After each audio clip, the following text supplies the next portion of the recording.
आजच सबस्क्राईब करा आणि आपल्या आवडत्या मालिकांचा आनंद लुटा।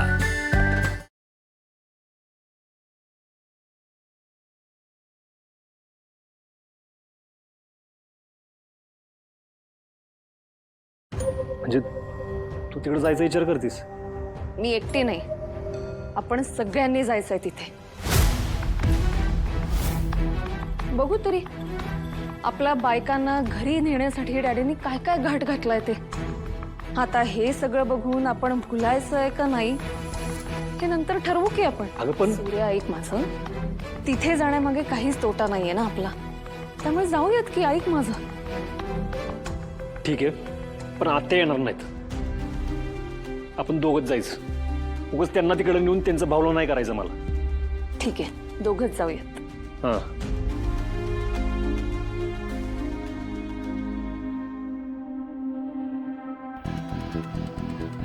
बायको एवढ्या गडबडीत कुठे निघालीस? मंदिरात चाललीये दर्शन घ्यायला। चल मी सोडतो तुला। काही गरज नाही, मी जाईन रिक्षाने। आपल्या दोघांमधल्या गोष्टीचा त्रास आहे ना आपल्या बाळाला नाही झाला पाहिजे। अशा अवस्थेत तू रिक्षामध्ये धक्के खात जाणार आहेस का? राहील नको ऐकू माझं। एक काम करू, आपण डॅडींना विचारू, ते म्हणतील तसं करू। डॅडी, ओ डॅडी। त्यांना का म्हणून त्रास देताय? कारण तू चालत जाऊन स्वतःला त्रास करून घेतीये म्हणून। ठीक आहे, सोडा तुम्ही, पण आत नाही यायचं। मान्य। चला हळू, पायरी सावकाश।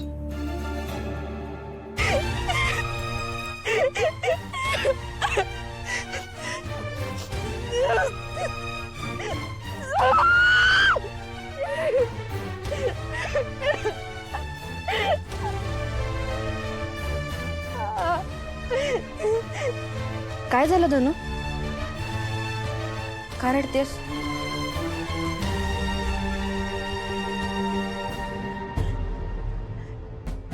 का रडते? तू ऐकलं नाही का काय काय बोलले ते मला तिकडे? इतके वाईट आहे का मी? ऐकलं, समजा ऐकलं, पण कधी कधी ना माणूस जे बोलतो तेच त्याच्या मनात असतं असं नाही। हे अशा बोलण्याने ना फक्त तात्पुरता आधार मिळतो, त्यांना आयुष्य जरत नाही। अगं त्या माणसाला मी माझा नवरा मानते, नवरा, आणि ते तसं बोलले माझ्याबद्दल।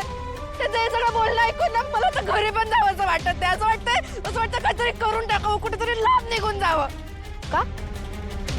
त्याने तुला कधी मारहाण केली का? मर्यादा सोडून वागले तुझ्याशी का? तुला कधी काही वाईट साईड बोलले? आता तिथे जे बोलले ते काय होतं? त्यांच्या मनाविरुद्ध करायला लावलेल्या गोष्टीवरचा राग होता, जो तुझ्यावर निघाला असं समज। हे बघ धनु, तू वाईट नाहीये, फक्त हे लगीन त्यांच्या मनाविरुद्ध झालंय हे लक्षात घे। हे बघ, ते वाईट असते ना तर तू उपाशी असताना त्याने तुझी काळजीच केली नसती, किंवा तुला त्यांच्या समोर बसवून जेवायलाच घातलं नसतं। हे बघ, त्यांनी तुझा विचार केलाय, आता वेळ आहे तू त्यांचा विचार करण्याची।